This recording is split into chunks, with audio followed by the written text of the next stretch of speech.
Right. Good morning. Ang inyong tamad na vlogger, nagbabalik. Yun. Okay, magandang ating pag-uusapan na, siyempre, i-update ko naman kayo kay Isko Moreno. Yun. Okay. So, teka, before that, pwede bang isingit natin to dahil medyo excited ako sa mga nangyayari. Kaya, medyo natagalan tayo bumalik sa pagbablog dahil ang sarap manood ng mga balita sa TV. At isingit ko rin to, merong salawikain na medyo nako-confuse ako sa isang salawikain. Sabi nila, ang magyabang daw ay libre. Pero sa pangyayari kay Digong nyo, I don't think so, hindi pala libre ang magyabang.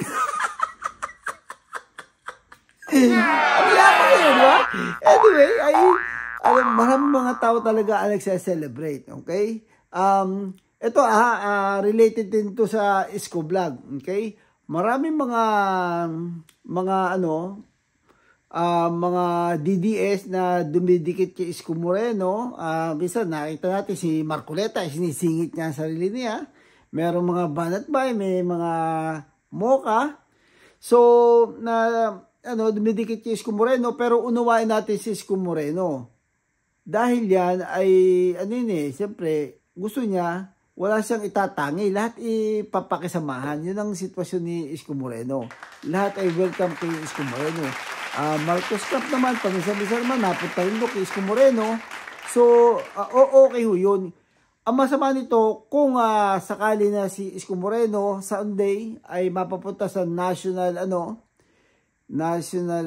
election, ay yun ang masama. Okay? Dahil talaga ang mga DDS ay nakakahiya. Nakakahiya na. Anyway, sigit ulit natin ito. Balikan natin itong si Tatay Digong.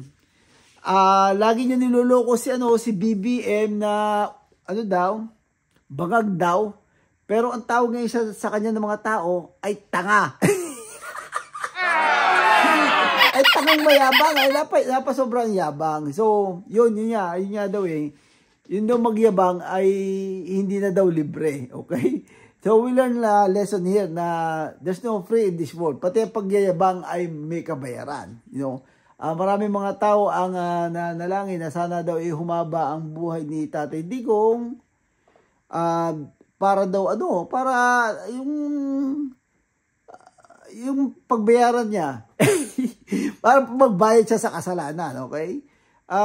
Naawa nga ako kay Tatay Digong concern niya ako nung kukuna ng blood pressure. Sana ang pinanalangin ko sana sa leeg na kunan. Yung blood pressure. Ay, grabe naman, ang sobrang yabang naman talaga ni Tatay Digong. Anyway, check this out, okay? Alright, so hindi natin na-expect na aabot sa ganitong sitwasyon si Tatay Digong na huhuli siya ng ICC dahil mayabang nga di ba? At saka yung hindi niya na-expect na 3 babae ang judges doon na naghihintay sa kanya. Meron pa naman siyang reputasyon na imposible hindi alam ng mga judges, yung mga from Hong Kong, nagbigay siya ng statement na makakabuntis pa daw siya ng OFW doon. Ganun kayabang siyempre, babalik din yung flashback na wala siyang galang sa babae, yung ni-rape, ay dapat daw i-mayor muna, ang mauna, yung mga gano'n. So, ganito yun yung mga judges na yun ay pagkaraniwan, lang yun. Tao din yun. May pamilya yun. Siyempre, ang mga pamilya tatanungin, "Oy, I know him." Sasabihin na ako sino si Digong. So, sasabihin sa kanya na, yan, minura niya ng Pope. Yan, in-effort niyan yung ganitong presidente, si Obama. Actually, si Digong ay talaga isinusuka. Isinusuka na talaga ng Pilipinas. Kahit pa nung uma-attend siya ng meeting sa Southeast Asia, kaya pala hindi na siya umattend. Umattend lang siya one time, lahat naka-suit, siya lang ang nakabarong. Yung parang nagyayabang siya na siya umaasa ng lang siya minumura ang EU, minumura si Obama during that time. Ngayon, iniiwasan pala siya ng mga world leader. Kaya hindi na siya umaattend. So doon pa man isinusukan na siya. So anyway, God works in mysterious way. Okay. Anyway, check this out. Okay, nung time ni Hitler, kahit na namatay si Hitler, yung mga henchmen niya ay hinahabol, di ba? So meron daw batch na mga siyam yun na padating, sina Agbayalde, sina Batua, probably Sara Duterte, ay yan na ang susunod na batch. They deserve it dahil dapat to pati yung mga enabler, yung sina Banat Bay, kailangan habulin niya ng gobyerno dahil talaga natatake advantage nila ang mga kababayan dati ng mga ulaga, okay? Ngayon, magalit kayo sa akin na sasabihin nyo na, hindi ko generalize, pero napakalaki ho ng porsyento. Kung hindi ba naman malaki ang porsyento, ay bakit maglalakas loob yan si Philip Salvador? Alam nila na gano'n ng mga tao mga sikat lang ang napapaboto dahil kahit na parang nakakahiya na paulit-ulit na lang pinag-uusapan Paano ba natin kukulag lang iuntog, kung pwede nga lang iuntog ang ulo ng mga kababayan natin Pero mga paulit-ulit to tatawagin mong your honor, yung mga ex-convict sa Mariusep, sa Senado, sa dami ng kengkoy, di ba, kapag maraming kengkoy, magiging circus na talaga, di ba? Yun ang kapalaran ng mga Pilipino. Anyway, pahinga muna tayo dito sa balikan natin itong kasi majority dito is Konya na ang nanonood di ba? So balikan muna natin itong itong Maynila. Napakasimple lang naman ito Si Isko Moreno, ang kanyang pinag-uusapan doon, yung kanyang mga naka-accomplish, okay? Itong si Sam Bersosa na across ko, mahabang video, in-interview siya ni Karen Davila. It's about himself. Kung paano niya napanagumpayan ang sarili niya. Yun. Okay? Pero, yung resibo na ibinigay mo sa tao, na ay parang hindi pwedeng, hindi mo pwedeng ikumpara, she's at the same level ni Isko Moreno. It's not gonna make sense. Probably dahil nga mapera na, gusto makilala, yun lang, nagpasigaw lang. Yung iba naman at tawag na payabang. Pero ayoko naman magsalita na payabang isang tao. Right ngayon na exercise niya na naniniwala siya sa na meron siyang gusto gusto niyang tumulong. So ibigay natin sa kanya. Pero wala siyang resibo na katulad ni Isko Moreno. Si Hanny Lacuna naman ay hanggang ngayon ang pinag-uusapan ay yung pagiging incompetent niya. Dahil ang hirap habulin ng mga pinagagawa ni Isko Moreno, hindi mo pwedeng mai-compare.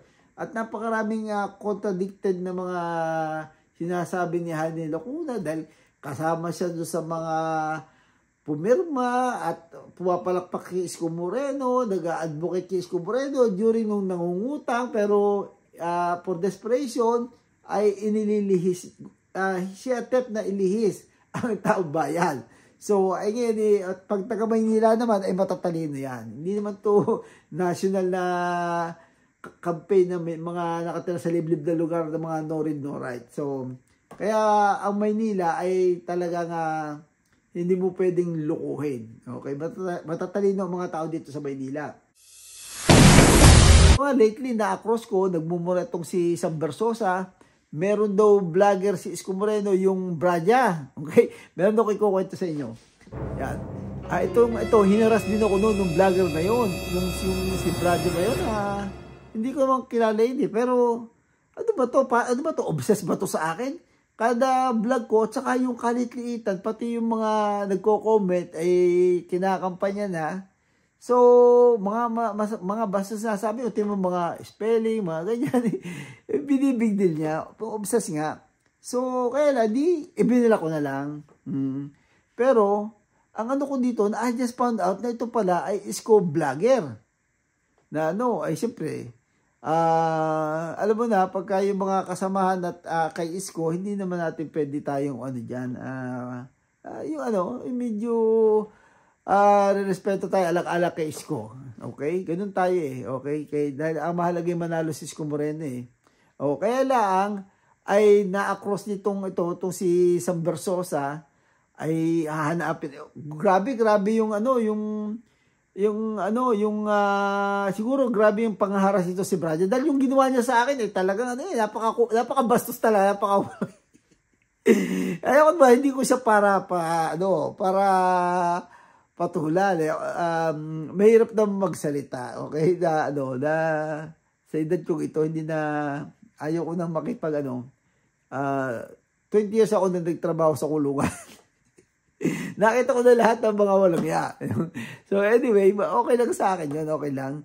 Kaya lang, nakakainis din minsan dahil dahil kung yun irregular na na yung na-cross mo na subscriber, ganyan, vlogger siya eh. So, ang nagsend na lang ako ng message, kung may vlogger, kung anong gusto mo, ilagay mo na lang doon sa vlog mo. Okay, tinuturoan ba ako ng gagawin? Dahil, ganito yun eh. Naglagay ako ng narrative na si Chi, mas malakas itong anong pangalan no? Nung vice mayor ni Lacuna. Na Yul mas Serbo. malakas ito kaysa Chi Atienza. Which is totoo naman talaga eh. Namin ito persist nila 70%. So, yun. At nung gugulo na to, doon ako ginulo.